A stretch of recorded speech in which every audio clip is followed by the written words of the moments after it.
Di ba? Parang aso, no? Nakasunod lang tindi, oh. Off-leash pa, no? Sundan lang natin.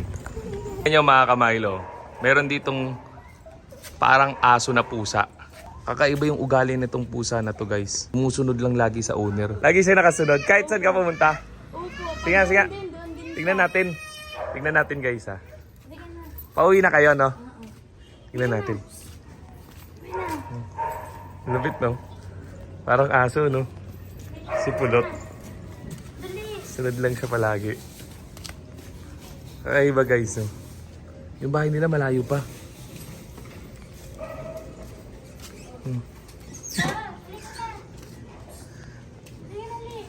Etong isa. Takot pa yan sa'yo at kasing pusa niya. Ito kasi mukhang mag-ano ng teritoryo. Nagkiklim ng teritoryo. Ayun, nakita niyo yung mata ng isa. Guhit. So siya, nagtatago siya. No. Wag mag-away. No. No. Hindi yan marunong magkipag-away. Hindi nakikipag-away. Saan punta? Uwi na. Saan babae niyo? Diyan sa may... Ay, dito kayo dumadaan? Tapos pag pumunta Ay, hindi dito? doon, punta din siya. Oh. Ang galing, no? Tingnan niyo, guys. Oh. Sunod-sunod lang siya, guys. Uwi ka na dito. Pero pag dito, Sunod din siya sa akin. oh. Sige nga, pwede tingnan natin. Para makita ng mga kamaylo natin. Hindi ka na lang. Ayan. Hindi ka na. Mamaya interviewin pa natin to. Nagte-train pa kasi ako ng aso. Tingnan natin, guys, oh. Sunod din yan eh. Kinakommand mo lang siya, sabi mali ka na. Uwi ka na. Ay ka na. Pulot. Di ba yun si Ponpon? Ipon pa nandoon sa kabila. Ah, yung isa yun si Ponpon. Ampon ko yun eh. Kaya Ponpon, no? Hindi ka na. Yan na, guys, oh. Okay. Di ba? Parang aso, no? Nakasunod lang tindi, oh.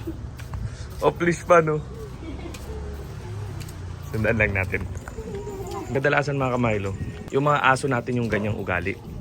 Pero tingnan nyo itong pusa na to. Oh? Parang aso, no? Sumusunod-sunod lang, no? Ka na. Oh. Anis. Ang galing. Oh, layo niyan, guys, ha. Ang layo, di ba?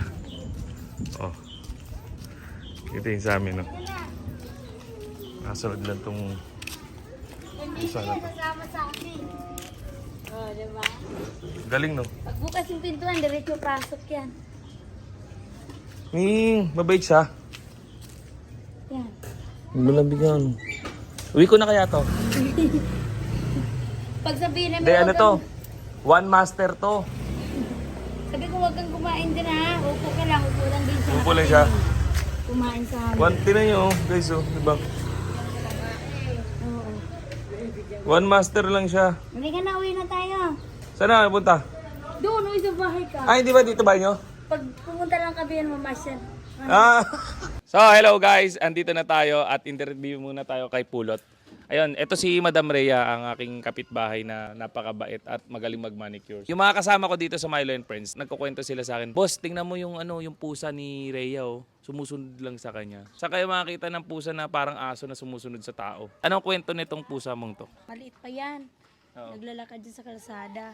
Ngayon, walang may-ari, dinampot ng anak ko, dinala sa bahay. Ngayon, sabi ko, anak, alagaan natin. Di, buntis kasi nung anak ko. Parang kasing Buntis ang anak mo? Hindi, yung buntis ako ng anak ko noon. Tapos, Ano? Buntis ang anakan mo nung... sabi ko, buntis ako nung panahon yun. buntis ka nung panahon na yon. Oo, kung saan ako nagpunta, sunod ng sunod yan. Parang anak ko na rin. Tinuruan mo siya na sumunod lang sa'yo? Ano po ka, kung saan ako nagpunta, nagugulat lang ako kasi sunod ang sunod sa akin. Kahit pa uwiin ko, nandyan pa rin siya sa tabi ko. Diyan ka lang. Ang cute, no? Pulot! Meow, meow. Meow, meow, meow. Ang cute niya mga kamaylo, no?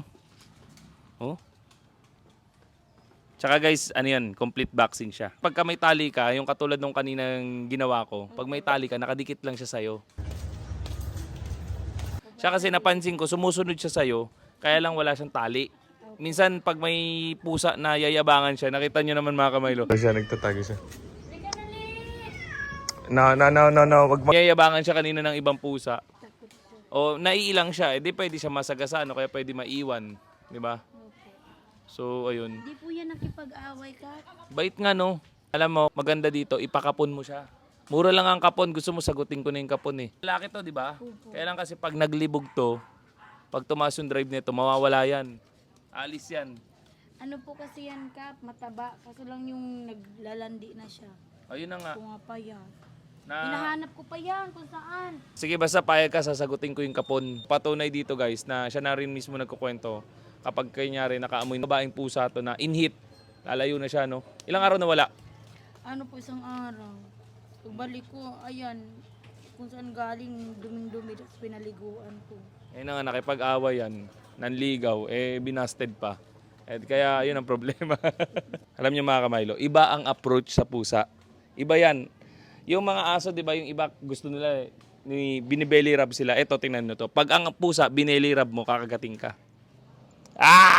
Na-inspire tuloy ako bilang trainer, no? Bilang dog trainer, na-inspire ako na mas maging animal trainer. Kasi kapag nagtuturo tayo ng hayop, dapat aaralin mo rin yung approach sa kanila. So ito, kita nyo, ang mga pusa, again, bawal pala i-belly rub. Dapat ganyan. Ganyan dapat yung approach sa kanila. Huwag mong hawakan sa tiyan. Dapat ko ganyan. Yan. Yan ang mas gusto nila eh. Dito sa katawan. Yan, dyan mo sila hawakan, no? Oh, yee! Me!